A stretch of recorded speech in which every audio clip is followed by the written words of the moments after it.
যারা কর্মচারী, যারা শ্রমিক, যারা ক্ষেত খামারে কাজ করে, এদেরকে আল্লাহ নবী সাল্লাল্লাহু আলাইহি সাল্লাম এত বেশি ভালোবেসেছে। বিদায় হজে গুরুত্বপূর্ণ একটি ভাষণ দিয়েছে আল্লাহ নবী সাল্লাল্লাহু আলাইহি সাল্লাম। তিনি হাজার হাজার লক্ষ লক্ষ সাহাবীদের সামনে বলেছে, আনিকাকুম মিম্মা তাকুলুন ওয়াকসুহু মিম্মা তালমিজুন, খবরদার, তোমরা যা খাবে, তোমরা যা পড়বে, তোমাদের অধীনস্থ কর্মচারীদেরকে তোমরা তা খাওয়াবে, তা পড়াবে। সুবহানাল্লাহ বলুন। এই জন্য কর্মচারীদের সাথে ভালো আচরণ করতে হবে। আদেশটা কার?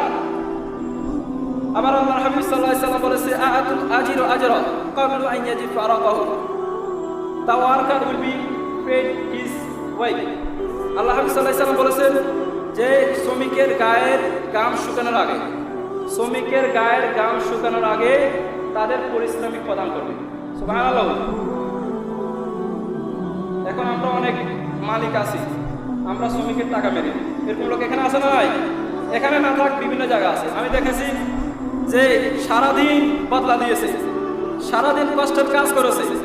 অনেক মালিক আছে টাকাগুলো 1 মাস পরে দিয়েছে, অথবা অনেকে দেয় নাই। এরকম আজরিল আছে না নাই? এরকম টেন্ডার আছে না নাই?